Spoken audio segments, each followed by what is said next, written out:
வாங்க வீடியோக்குள்ளே போகலாம். என்ன பார்க்கலான்னா, இங்கே பாருங்கள், ஒரு விவசாயி இன்னைக்கு காலையில் எந்திரிச்சு என்னமோ தட்டில் செஞ்சு வச்சுருக்காங்க. அது என்ன அப்படின்னு பார்த்தா, அன்னைக்கு அந்த விவசாயிக்கிட்டே கேட்டுடலாமா?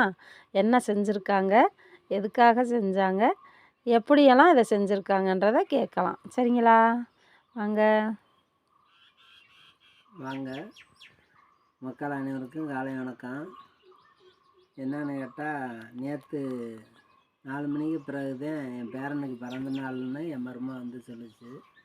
மூத்த எம்மையே பேரன் 2வது பேரனுக்கு பிறந்த நாள்ன்றுச்சுங்க. கேக்கு போய் திண்டுக்கல்ல போய் வாங்கிட்டு வர முடியாது, என்ன மாமா செய்கிறது அப்படின்னுட்டு இருந்துச்சு. சரி, அவங்க அத்தைக்கு வேணால் ஃபோன் போட்டு சொல்லுங்கள் வாங்கிட்டு வரட்டும்னு சொன்னோம்மா. அதுவும் லேட் ஆகிடுச்சு.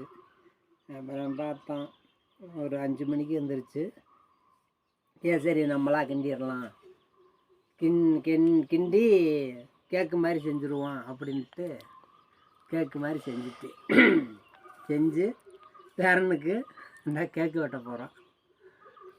எல்லோரும் வாங்க, கேக்கு வெட்டி சாப்பிட்டு போகலாம். பாருங்கள், ஒரு சின்ன ஐடியா யாராக இருந்தாலும் ஒரு ஐடியா எடுத்துட்டோம்னா அதை செஞ்சிடணும். முந்திரி கிசுமிசு எல்லாமே இருந்துச்சு, ரவையும் இருந்துச்சு. உடனே இதை இப்படி போட்டு செஞ்சிட்டோம்.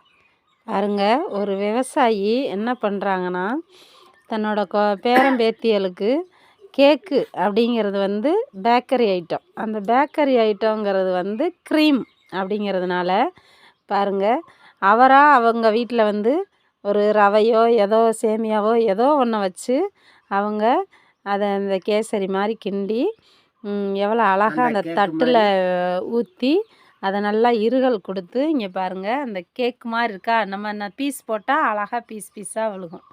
அப்போ ஒரு விவசாயி இந்த மாதிரி குழந்தைகளுக்கு எதாக இருந்தாலும் வீட்டில் செஞ்சு கொடுக்குற ஒரு விவசாயி வந்து எப்படின்னு பாருங்கள்.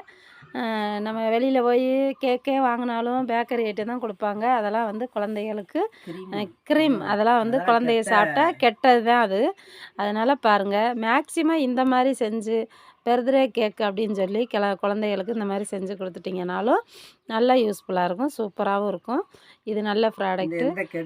இது எந்த கெடுதியும் கிடையாது, எந்த நச்சுத்தன்மையும் கிடையாது. அழகாக பிள்ளைங்க சாப்பிட்டுட்டு நிம்மதியாக நீட்டாக வாழுங்க. பாருங்கள், இந்த ஒரு விவசாயி எப்படி பண்ணியிருக்காரு அப்படிங்கிறத வச்சு இந்த வீடியோவை ஷேர் பண்ணி விடுங்க. சப்ஸ்கிரைப் பண்ணுங்கள், லைக் கொடுங்க, ஷேர் கொடுங்க, கமெண்ட் கொடுங்க. நன்றி, வணக்கம்.